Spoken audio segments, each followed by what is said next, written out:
Assalamualaikum warahmatullahi wabarakatuh. Selamat pagi anak-anakku semuanya. Untuk hari ini Bapak akan menyampaikan sedikit ulasan terkait latihan ujian sekolah atau tryout yang telah dilaksanakan pada hari Senin tanggal 19 April 2021. Sehingga nanti pembahasan ini bisa anak-anak gunakan untuk belajar tentang persiapan ujian sekolah ya. Jadi disimak baik-baik nanti. Kalau memang ada yang masih belum paham bisa tanya secara langsung ke Bapak lewat WA atau secara langsung di sekolah. Nah, anak-anak, langsung ya ke soal yang pertama yaitu Alhamdulillahirabbil alamin. Lanjutan ayat dalam surat Al-Fatihah di samping adalah tentu kita tahu ya. Jadi lanjutannya adalah Ar-Rahmanir-Rahim ya. Jadi kalau ini mudah ya. Alhamdulillahirabbil alamin Ar-Rahmanir-Rahim ya. Kalau kemarin ada yang salah berarti kurang teliti. Jadi diperhatikan pelan-pelan ya. Diperhatikan bunyi soalnya gimana. Yang nomor 2, Innal insana lafi khusrin. Itu surat apa? Oh, kayaknya kok ingat ya. Kalau memang anak-anak lupa dibuka. Oh, An-Nasr. An-Nasr itu surat apa? Dicari di Quran boleh, diterjemah boleh ya. An-Nasr. Oh, Al-Fil. Al-Fil ada nggak ya bunyi seperti ini? Atau mungkin anak-anak sudah ingat. Oh, innal insana lafi khusrin. Itu kan di surat Wal Asri. Wal Asri innal insana lafi khusrin. Oh, berarti jawabannya adalah B. Al-Asr. Kemudian yang ketiga. Inna syani'aka huwal abtar. Nah, hukum bacaan pada ayat yang digarisbawahi adalah, nah jadi abtar. Abtar itu ada bacaan apa saja? Oh, tidak ada idgham. Oh, ini di sini idhar tidak, karena tidak ada hukum nun mati atau tanwin. Ikhfa tidak. Nah, itu qalqalah karena ba. Tempatnya di tengah apa di belakang? Oh, di tengah. Abtar. Berarti qalqalah sugro. Ya, kalau di belakang waqab. Nah, itu namanya qalqalah kubro. Kemudian yang keempat, wa min syarri ghasiqin idza waqab. Maksud ayat di samping adalah, nah nanti dibuka. Ya, anak-anak bisa buka di juz amma yang ada terjemahnya ya. Itu nanti maksud ayat di samping adalah, oh ada kata waqab. Oh, itu berarti adalah kejahatan malam, ataukah kejahatan tukang sihir, ataukah kejahatan makhluk Allah, ataukah sifat dengki sama manusia. Oh, ternyata adalah waqab, dicari di ayatnya, yaitu kejahatan malam. Oh, berarti jawabannya adalah A. Nah, jadi gitu cara mencari jawabannya. Ya, jadi wa min syarri ghasiqin idza waqab itu artinya adalah mengajak manusia untuk berlindung dari kejahatan malam. Terus nomor 5 yaitu adalah wala yahuddu ala ta'amil miskin. Berarti terakhirnya ada kata miskin. Berarti adalah jawabannya C. Nah, jadi mudah anak-anak kalau memaknai itu tinggal lihat kata mana yang kira-kira paham. Ya, jadi jawabannya C. Dan tidak menganjurkan memberi makan orang miskin. Nah, selanjutnya nomor 5 yaitu oh ya nomor 5. Nomor 6. Wahadal baladil amin. Ya, arti ayat di samping adalah, nah jadi amin. Amin berarti aman. Berarti harap jawabannya adalah C. Dan demi negeri Mekah yang aman ini. Nah, ya, kan mudah mengartikannya. Kalau tidak, coba dibuka suratnya. Wadal belatil amin berarti surat apa? Nah, seperti itu. Kemudian yang ketujuh yaitu adalah perhatikan surat Al-Kafirun di bawah ini. La a'budu ma ta'budun. Sikap yang sesuai dengan ayat di atas adalah seorang muslim tidak akan bekerja sama dengan penolak agama lain. Seorang muslim dilarang mengunjungi tempat ibadah agama lain. Ajaran yang paling benar adalah ajaran Islam. Seorang muslim tidak akan menyembah Tuhan selain Allah. La a'budu ma ta'budun. Artinya apa? Dibuka dalam Al-Kafirun. Tidak, saya tidak akan menyembah apa yang kamu sembah. Ya, jadi tidak akan menyembah Tuhan selain Allah. Nomor 8. Perhatikan beberapa perilaku berikut. Pernyataan di atas yang merupakan perilaku pengamalan Asmaul Husna Al-Quddus terdapat pada nomor Al-Quddus itu kan berarti Maha Suci. Jadi tarik dulu, Al-Quddus artinya apa? Al-Quddus artinya Maha Suci. Berarti yang cocok untuk nomor 8 ini, nomor 1, selalu mengingat Allah sehingga terhindar dari perbuatan tercela. Kemudian yang nomor 2, menghindari perilaku beras karena merugikan diri sendiri. Yang ketiga, rajin membersihkan badan, pakaian, tempat tinggal, tempat ibadah. 4, selalu menjaga kebersihan agar tidak dari penyakit yang menular. Al-Quddus itu kan Maha Suci. Suci berarti bersih. Yang cocok adalah ketiga dan keempat. Ya, rajin membersihkan badan dan menjaga kebersihan. Kemudian yang ke-9 yaitu adalah salah satu contoh perilaku mencerminkan sifat Al-Wahhab adalah Al-Wahhab itu artinya Maha Pemberi. Berarti harus dermawan. Ya. Nomor 10 yang merupakan arti Al-Azim terdapat pada nomor Al-Azim itu artinya adalah Maha Agung. Ya, jadi kalau ingat Al-Wahhab itu Maha Pemberi, Al-Azim Maha Agung. Al-Ahad artinya nomor 11 Maha Esa. Ahad itu kan satu, tauhid ya. Nah, nomor 12, dalam setiap ucapan maupun perbuatan yang dilakukan manusia, sesungguhnya ada malaikat yang mengawasi. Malaikat yang bertugas mencatat amal buruk. Mencatat amal itu yang di samping manusia yaitu Raqib dan Atid. Raqib itu mencatat amal baik, Atid malaikat mencatat amal buruk. Berarti D. Nomor 13. Perhatikan nama-nama Nabi dan Rasul berikut. Yang termasuk Ulul Azmi itu adalah 5. Yaitu kalau disingkat adalah Ningimim. Nabi Nuh, Nabi Ibrahim, Nabi Musa, Nabi Isa, dan Nabi Muhammad. Berarti yang benar adalah 1, 3, dan 4. Atau B. Kemudian nomor 4. Yang dapat kita terapkan dari pengakuan atas sifat as-somad adalah A. Menjadikan Allah tempat meminta yang utama dalam semua keinginan yang baik, berlomba-lomba untuk mencari amal, selalu menyandarkan segala permintaan dan keberhasilan kepada orang lain untuk mencapai cita-cita, cara belajar yang tekun, dan diimbangi dengan doa. As-somad itu adalah artinya Maha memohon pertolongan. Jadi kita memohon pertolongan itu kepada siapa? Nah, jadi Maha tempat meminta. Berarti adalah tempat meminta yaitu A. As-somad, ingat kalau ada as-somad itu artinya kita meminta karena tempat Allah itu tempat kita meminta. 15. Perhatikan pernyataan di bawah ini. Dari pernyataan di atas yang termasuk Yaumul Ba'as ditunjukkan nomor 1.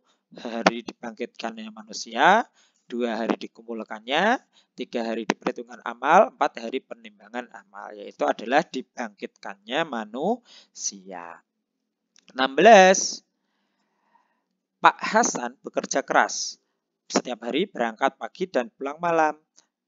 Namun ia tetap saja hidup berkekurangan. Sikap yang benar menerima qadar Allah adalah berdoa dan tawakal ya. Jadi B. 17. Berikut ini contoh perilaku hidup bersih. Apa? Memfoto sampah, membiarkan sampah, merapikan tempat tidur, membiarkan baju kotor. Tentu merapikan tempat tidur. Nomor 18.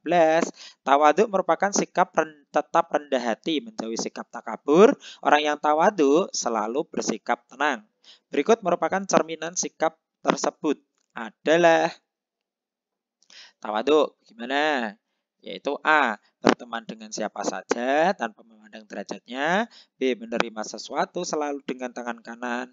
C. Membantu adik kelas yang sedang mengalami kesulitan. D. Memberikan uang sukarela untuk teman yang terkena musibah. Ya, kayaknya hampir sama semua ya. Tapi tawaduk dini adalah rendah hati. Rendah hati berarti berteman dengan siapa saja tanpa memandang derajatnya. Jadi tidak membeda-bedakan. Rendah hati itu tidak membeda-bedakan, tidak sombong. 19. Menjaga sesuatu yang dipercayakan orang lain kepada kita disebut dengan amanah. Salah satu manfaat gemar membaca antara lain disukai banyak teman, menjadi kaya, memperbanyak ide, menjadi terkenal. Tentu memperbanyak ide. Nomor 21. Contoh yang menunjukkan perilaku jujur, menyembunyikan buku teman. Tidak makan dan minum saat puasa. Ya, bisa jadi. Membuang sampah pada tempatnya, tapi bukan kejujur. Memberitahu jawaban soal tes, berarti tidak jujur. Berarti jawabannya adalah B, tidak makan dan minum saat berpuasa. 22. Perhatikan pernyataan-pernyataan berikut. 1. Mematuhi nasihat yang diperintahkannya dengan baik, memberinya uang agar bahagia, tidak membantah dan tidak mengeluh, mendoakannya setiap hari. Ciri-ciri anak yang patuh pada orang tua terdapat pada nomor 1. Mematuhi nasihat, ya. Memberi uang, tidak membantah, ya. Mendoakan setiap hari, ya. Tapi lebih kepada kalau patuh itu adalah patuh pada orang tua berarti nomor 1 dan 3, yaitu mematuhi dan tidak membantah. Nomor 23, menghargai orang lain dapat dilakukan dengan A. Memberi makan orang miskin, mengucapkan salam, mengetuk pintu, meminta izin sebelum memakai barang. Tentu meminta izin sebelum memakai barang, ya. Nomor 24, perhatikan beberapa contoh perbuatan berikut. Perbuatan yang bertentangan dengan perilaku simpatik terdapat pada nomor simpatik itu berarti kita ikut merasakan. Ya. Nomor 24 itu berarti Andin membantu kakek, berarti itu simpatik. Doni menyuruh Awan membersihkan kelas padahal ia sendiri malas, itu berarti tidak simpatik. Andika membiarkan adik kelasnya terjatuh, tidak simpatik. Lorenza merasa kasihan, berarti simpatik. Berarti 2 dan 3, C. Nomor 25, cermati beberapa perbuatan berikut ini. Dari beberapa perbuatan tersebut yang menunjukkan perilaku toleran terdapat pada nomor toleran itu berarti kita menghormati orang lain, keyakinan orang lain. Berarti 1. Rizky membantu ayahnya mencuci mobil tanpa pamrih. Sonia mendengarkan curahan hati temannya. Amel mengucapkan terima kasih. Ahmad mempersilahkan Charles pergi ke gereja. Berarti adalah mempersilahkan Charles pergi ke gereja. Jadi toleransi itu kaitannya dengan kita menghormati keyakinan atau agama orang lain. 26. Sebelum melaksanakan sholat, Rifki berwudu terlebih dahulu. Ia mulai dengan membaca basmalah sambil membasuh telapak tangan, kemudian berkumur-kumur, membasuh muka, membasuh kedua tangan sampai siku-siku, mengusap sebagian kepala, mengusap daun telinga, membasuh kaki sampai mata kaki, dan berdoa. Adapun yang termasuk rukun wudu adalah, kita langsung ke ABC-nya saja. A. Membaca basmalah itu tidak rukun. B. Berkumur-kumur tidak rukun. C. Membasuh dua tangan rukun dan mengusap sebagian kepala rukun. D. Membasuh kedua mata kaki sampai kaki dan berdoa tidak rukun. Berarti C. Ya. 27. Sholat adalah ibadah kepada Allah berupa gerakan dan bacaan yang diawali dengan takbiratul ikram dan diakhiri dengan salam. Salat harus memenuhi syarat dan rukunnya. Berikut ini yang termasuk rukun sholat adalah A. Niat, takbiratul ikram membaca surat Al-Quran, surat Al-Quran tidak rukun. Takbiratul ikram membaca doa iftitah tidak rukun.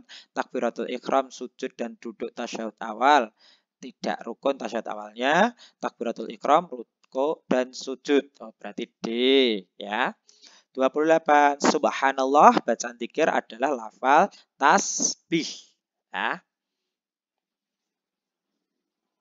Tasbih. 28 yaitu adalah tasbih.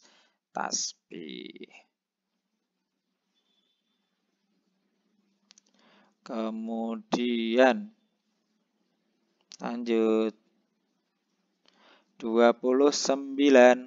Perhatikan dan cermati beberapa pernyataan dalam tabel berikut ini. Pada tabel tersebut yang merupakan hikmah sholat terdapat pada ibadah nomor berapa? Nah, ibadah merupakan hikmah sholat. Yang nomor 99, hikmah sholat yaitu melatih perilaku sosial dari segala keburukan.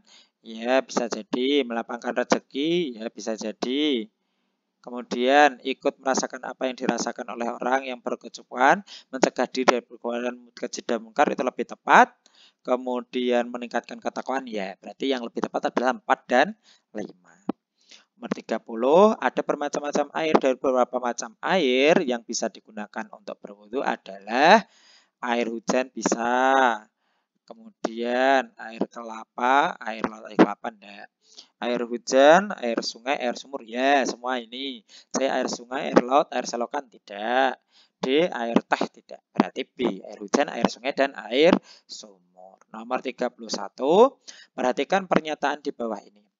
Dari pernyataan yang merupakan hikmah puasa, menjadikan badan menjadi sehat, ya. Merasakan susahnya fakir miskin, tidak. Hidup menjadi gembira ria, bisa jadi. 4, hidup hemat, tidak. Ya, jadi lebih ke menjadikan badan menjadi sehat. Kemudian 32, jika seorang telah meninggal dunia, maka terputuslah semua urusan dunia, kecuali 3 hal, yaitu anak yang selalu mendoakan orang tua, bersedekah, puasa Ramadan. B, puasa Ramadan, berzakat, anak yang soleh. Iman, Islam, ihsan. D, anak yang soleh, sedekah jariyah, dan ilmu bermanfaat. Jadi yang akan tidak putus itu adalah anak soleh, sedekah jariyah, dan ilmu yang bermanfaat. D. 33, setelah Nabi Adam dan istrinya menyadari kesalahan karena memakan buah yang dilarang Allah, maka mereka berdua lari dari surga, meminta pertolongan iblis, meminta ampunan Allah, lari dan sembunyi dari Allah. C, ya. Jadi meminta ampunan atau bertaubat. 34, Nabi Ibrahim salah satu nabi yang mendapatkan cobaan yang sangat berat, yaitu diperintahkan untuk menyembelih putra kesayangannya. Putranya bernama Nabi Ismail. Walaupun perintah itu sangat berat, ia rasakan, namun ia kerjakan dengan ikhlas dan penuh keimanan. Dari kisah di atas, keteladannya dapat kita teladani dari kisah Nabi Ibrahim alaihissalam adalah A, ketaatan, B, kejujuran, C, keberanian, D, kesungguhan, yaitu ketaatan kepada Allah Subhanahu wa Ta'ala. 35, perjuangan Nabi dan Rasul sangat luar biasa. Mereka memiliki keteguhan dan ketabahan yang tinggi dalam menghadapi berbagai macam ujian. Mereka semakin berat ujian yang mereka terima, semakin rajin pula mereka dalam ibadah. Adapun tantangan yang dihadapi Nabi Ayub, nah Nabi Ayub itu salah satunya adalah karena sakit. Yang pertama, A, dihina, difitnah, dan hampir dibunuh oleh orang-orang kafir. Kemudian melawan Raja Mesir sangat kejam dan sombong. C, terkena penyakit kulit yang parah selama 7 tahun. D, diserai saudaranya dengan menjaga kaum Bani Israel yang kembali menyembah berhala. Yaitu adalah diberi penyakit kulit yang parah selama 7 tahunnya. Jadi kalau Nabi Ayub itu beliau diberi sakit. 36, Sunan Derajat merupakan salah seorang wali songo yang ikut menyebarkan agama Islam di Indonesia. Dia adalah putra Sunan Ampel. Adapun wilayah penyebaran agama Islam yang dilakukan Sunan Derajat yaitu adalah berada di 36, yaitu berada di apakah Surabaya, Lamongan, Gresik atau Tuban, yaitu di Lamongan, ya. 37. Perhatikan tabel nama-nama berikut. 1 Palestina, 2 Saudi Arabia Mekah, 3 Lebanon Laba, 4 Irak. Bertanda atas negara yang didakwakan Nabi Daud. Nabi Daud itu dakwahnya yaitu di Palestina. 38. Akhlak mulia para nabi wajib kita teladani. Maka selalu berperilaku jujur, amanah, rendah hati, sabar menghadapi umatnya yang durhaka. Taat kepada Allah, kuat ibadah puasa, dan beberapa akhlak tersebut yang merupakan perilaku menonjol yang patut diladani dari Nabi Muhammad, yaitu adalah A, kuat dalam beribadah terutama saat malam. B, walaupun kaya raya beliau tetap rendah hati. C, sejak kecil selalu berlaku jujur dan amanah sehingga mendapat gelar Al-Amin. D, sabar menghadapi umatnya, yaitu beliau mendapat gelar Al-Amin, ya, karena jujur dan amanah sejak kecil. Ya, itu ketika beliau berdagang. Kemudian 39, Khalifah Abu Bakar rela menghabiskan hartanya perjuangan dakwah Islam. Beliau ikhlas membantu dakwah Nabi baik dengan tenaga serta hartanya. Keteladanan yang kita teladani yaitu adalah dermawan, ya, karena tidak pelit, ya. Dan 40, Ashabul Kahfi adalah kisah 7 pemuda yang beriman kepada Allah dan seekor anjing yang ditidurkan oleh Allah selama 309 tahun kemarin, ya, materi terakhir, atau 300 tahun Masehi. Mereka bersembunyi dalam gua melarikan diri dari kejaman raja. Kisah bersembilan Al-Quran di dalam surah Al-Kahfi. Adapun raja yang kejam, nah, raja yang kejam itu namanya siapa? Yaitu Raja Dikyanus, ya. Teringat. Ya, jadi ketika lari mereka adalah ketika zamannya Raja Dikyanus. Kemudian Rom 2, perhatikan ayat berikut ini. Wa ta'awanu 'alal birri wat taqwa wa la ta'awanu 'alal itsmi wal 'udwan. Ya, kemarin sudah ada ini ya. Jadi di awal materi sudah Bapak sampaikan, wa ta'awanu 'alal birri wat taqwa adalah dan tolong menolonglah kamu dalam kebajikan dan takwa. Wa la ta'awanu 'alal itsmi wal 'udwan, dan jangan tolong menolong dalam dosa dan ketidakbaikan. 42, sebutkan 4 kitab suci Allah dan Rasul yang menerimanya. Nah, ini kemarin banyak yang kebalik-balik ya. Yang pertama adalah kitab suci apa?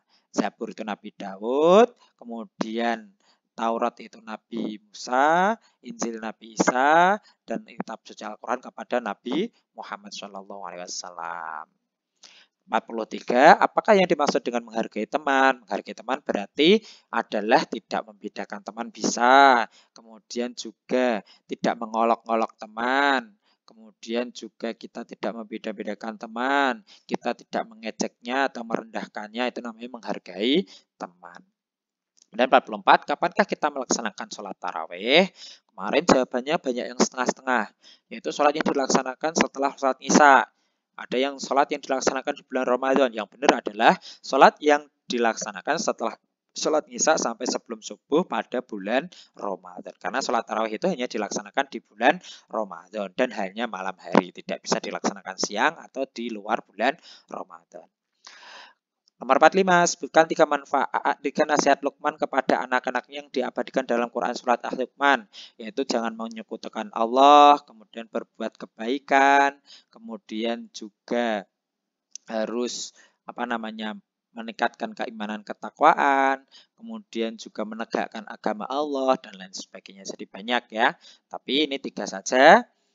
Kiranya itu saja untuk materinya ya. Terkait pembahasan ujian sekolah, nanti disimak dulu anak-anak supaya ketika mengerjakan ujian sekolah diberi kelancaran. Terima kasih dari Bapak. Assalamualaikum warahmatullahi wabarakatuh.